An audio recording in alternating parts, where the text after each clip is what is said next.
जय हिंद साथियों, नमस्कार। मैं उमेश मौर्य, आपके अपने YouTube channel Umesh NJ classes पर मैं आज आपके लिए बहुत ही बेसिक और अच्छा टॉपिक लेके आया हूँ। देखेंगे कैसे क्या करना है। देखिए, आज हम बिल्कुल बेसिक सीखेंगे त्रिकोणमिति का।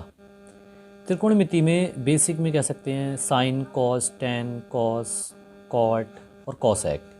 इनमें कैसे हम इनको निकालते हैं और कैसे इन्हें लिखते हैं, क्या यूज है इनके, और इनमें हम यूज़ करते हैं जैसे लंब है, कर्ण है, आधार है, तो इनको हम कैसे निकालते हैं। दूसरा, पाइथागोरस प्रमेय में हम कैसे यूज करते हैं। मान लो हमारे पास दो वैल्यूज़ दी हों और तीसरी वैल्यू कैसे फाइंड आउट करनी है। फिर इनके द्वारा हम ट्रायंगल में कैसे यूज करते हैं, किसी का हाइट या किसी का लेंथ कैसे निकालते हैं। कैसे मान लो कोई मीनार है तो उसकी ऊंचाई हम कैसे निकालेंगे। कोई व्यक्ति मान लो काफ़ी दूर खड़ा है, मान लो लगभग 100 मीटर की डिस्टेंस पे खड़ा है, तो वह चोटी को देख रहा है तो कौन सा कोण उसके आँख से और या पैर से कौन सा कोण बन रहा है, या उसकी आँख से कौन सा कोण बन रहा है, और कितनी दूरी पर खड़े होगा तो इतने अंश का कोण बनेगा, और मीनार की कितनी ऊंचाई हो, ये सब हम जानेंगे। बहुत ही बेसिक है, आज बिल्कुल निचोड़ के रख देंगे। और आज हम जानेंगे कि आखिर ये होता क्या है। हम आखिर इन्हें मीनार, जैसे मान लो हमें किसी पुल का निर्माण करना हो, तो पुल का निर्माण करने के लिए हमें उसकी गहराई कितनी रखनी चाहिए, वहाँ पर जो हम कॉलम्स यूज करते हैं तो उसको कॉलम्स को कितनी गहराई तक रखें ताकि हमारा पुल जो है वो रुक सके उस दीवार उस पे सहारे से। या मान लो हम किसी भवन का निर्माण कर रहे हैं, किसी ऊंची इमारत का बना रहे हैं, तो उस इमारत के लिए हमें जो उसका कॉलम्स नीचे से लगाते हैं, बीम जिसे बोलते हैं, या कह सकते हैं नी जो भरते हैं, वो कितनी गहराई से लेनी चाहिए ताकि ये इतनी ऊंचाई तक मीनार या बिल्डिंग जाने पर भी ना गिरे। तो ये सब हम त्रिकोणमिति के अनुसार ही देखते हैं। आगे जानेंगे इसको कैसे करेंगे। ठीक है बेटा।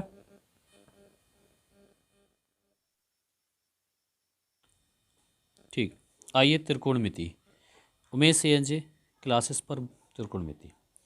तो त्रिकोणमिति के बारे में आप जानते हैं, इसमें तीन कोणों का सिद्धांत होता है। त्रिकोणमिति, त्रिकोणमिति संधि विच्छेद तो आपने हिंदी में पढ़ाई होगा।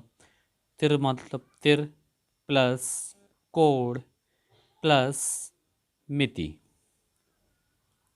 तिर का मतलब होता है तीन, और कोण तो कोण आप समझते ही हैं कोण होता है, और मिति का मतलब होता है सिद्धांत। क्या होता है? सिद्धांत। अर्थात कह सकते हैं तीन कोणों का सिद्धांत। तीन कोणों के सिद्धांत और तीन कोणों के बारे में हम जानेंगे और पढ़ेंगे। जैसे तीन कोणों का सिद्धांत पढ़ेंगे। इसी प्रकार आपने त्रिभुज पढ़ा होगा। जैसे तीन भुजाओं से घिरी आकृति क्या कहलाती है? त्रिभुज कहलाती है, त्रिभुज। तो यहाँ पर भी क्या है? तिर का मतलब तीन, भुज का मतलब क्या हुआ? भुजाएं, यानी तीन भुजाओं से घिरी हुई आकृति क्या कहलाती है? त्रिभुज। जबकि यहाँ पर हम क्या पढ़ रहे हैं? यहाँ पर हम क्या पढ़ रहे हैं? तीन कोण, और यहाँ क्या है? तीन भुज। अब जैसे मान लो तीन कोण है हमारे पास, स्टेप से देखने से मान लो थीटा है, फाई है और एक शाई, तो ये भी क्या है? तीन कोण। ऐसे ही हम इसके बारे में हम पढ़ेंगे।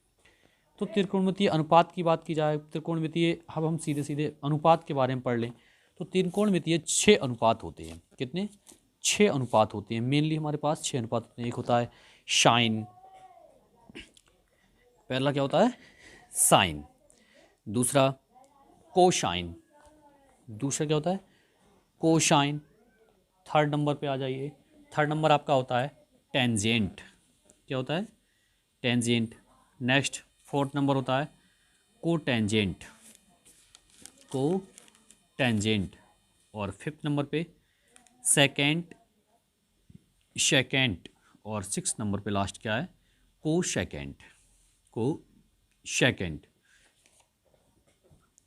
जैसे आप साइन, कॉस, टेन, कॉट, कोसेन, सेक, इसी प्रकार से देखिए, जो हम इनको शॉर्ट फॉर्म में पढ़ते हैं बेसिकली साइन को साइन। अब अगर यदि हम थीटा कोण लगा दें सब पे, तो थीटा कोण लगा दिया तो साइन हो गया। अब इसी प्रकार से इधर साइन थीटा हो जाएगा, इधर हो जाएगा कॉस थीटा, इधर हो जाएगा टेन थीटा, और इधर हो जाएगा कॉट थीटा, शेक थीटा और कॉसेक थीटा, कॉशेक थीटा।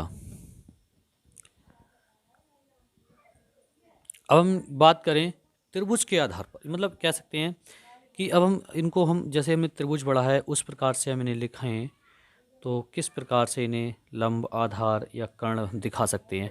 तो हमने त्रिभुज बनाया। अब हम जानते हैं कि दो परपेंडिकुलर रेखाएं, परपेंडिकुलर का मतलब जहाँ पर हमारा 90 डिग्री का एंगल बनता हो, तो वहाँ पर क्या होता है, हाँ, जहाँ पर दो परपेंडिकुलर रेखाएं अगर कह सकते हैं समकोण त्रिभुज बना रही हैं, तो समकोण त्रिभुज यहाँ पर हमारा क्या, समकोण त्रिभुज में एक 90 डिग्री कोण होता है। तो यहाँ पर हमारा 90 डिग्री कोण बन गया क्योंकि यहाँ पर परपेंडिकुलर रेखाएं हमें दिख रही हैं, और इसके जस्ट सामने वाली भुजा हमारी क्या क्या हो जाती है, कर्ण। तो 90 अंश के सामने वाली भुजा हमारी क्या कहलाती है, कर्ण। बाकी कह सकते हैं, देखो, तो 90 अंश के सामने वाली भुजा तो हमारी कर्ण हो गई, और इसके साइड की जो दो भुजाएं होती हैं, साइड की, जैसे मान लो चाहे बेस की बात करें या हाइपोटेन्यूस की बात, तो ये जो बेस में हमारा होता है जिस पे हम टिका होता है हमारा वो क्या होता है, आधार, और दूसरा हमारा क्या हो जाता है, लंब। दूसरा क्या हो जाता है, लंब। इसी बात हम अगर कर्ण को बोलें तो कर्ण को इंग्लिश में हम बोलते हैं हाइपोटेनियस, हाइपोटेनस। और लंब को बोलते हैं परपेंडिकुलर, परपेंडिकुलर। क्या बोलते हैं, परपेंडिकुलर।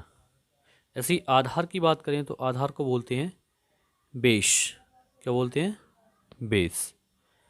ठीक, अब आगे देखेंगे।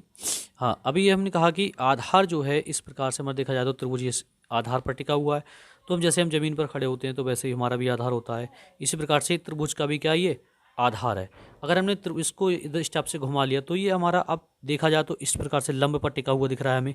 तो अब ये आधार हमारा लंब की तरफ को आधार हो जाएगा, जबकि कर्ण क्या हमारा वही रहता है जो पहले से हमने डिफाइन कर रखा है कि 90 अंश के कोण सामने वाला क्या हमारा कर्ण है। तो हम कह सकते हैं कि लंब और आधार आपस में बदलते रहते हैं, जबकि कर्ण हमेशा या कभी नहीं बदलता है। कर्ण जो हमारा कभी नहीं बदलता है, जबकि लंब और आधार आपस में बदलते रहते हैं। अभी साइन की बात करें तो साइन थीटा बराबर लंब और कर्ण आधार में कौन होता है, कैसे क्या होता है। तो हमने देखा कि साइन थीटा बराबर हमारा होता है लंब बटे कर्ण। साइन थीटा बराबर हमारा क्या होता है, लंब बटा कर्ण। इसी प्रकार कॉस थीटा बराबर हमारा होता है आधार बटे कर्ण, आधार बटे कर्ण। अब टेन की बात करें तो टेन थीटा बराबर हमारा होता है लंब बटा आधार, लंब बटा आधार। अब कॉट की बात करें तो कॉट में आपने एक फार्मूला पढ़ा होगा कि कॉट जो होता है हमारा टेन का उल्टा होता है। कह सकते हैं टेन थीटा बराबर 1 upon cot theta. Tan theta बराबर क्या, 1 अपॉन कॉट थीटा। तो इस प्रकार से इसका भी उल्टा हो जाएगा, आधार का लंब हो जाएगा। तो आधार बटे लंब क्या हो जाएगा यहाँ पर, आधार बटे लंब। शेक की बात करें तो सेक जो होता है हमारा, सॉरी पहले कॉसेक की बात करें तो साइन बराबर होता है हमारा कॉसेक थीटा। तो साइन का उल्टा क्या होता है हमारा, 1 अपॉन कॉसेक, यानी कॉस उल्टा होता है साइन का, तो कॉसेंट यानी कॉस हो जाएगा हमारा साइन का उल्टा। तो साइन हमने क्या लिखा है, कर्ण लंब बटा कर्ण। तो लंब बटा कर्ण हमारा साइन होता है, तो कॉसेक हमारा क्या हो जाएगा, कर्ण बटा लंब, यानी कि क्या हो जाएगा इसका उल्टा। इसी प्रकार कॉस थीटा बराबर हमारा होता है 1 अपॉन शेक थीटा। तो यहाँ पर सेक को भी क्या कॉस का उल्टा हो जाएगा, तो सेक थीटा बराबर हमारा क्या हो जाता है 1 अपॉन कॉस थीटा। तो कॉस थीटा का हमारा क्या था, आधार बटे कर्ण। तो यहाँ पर हमारा शेक थीटा क्या हो जाएगा, कर्ण बटा आधार। क्या हो जाएगा, कर्ण बटा आधार। ठीक है बच्चा।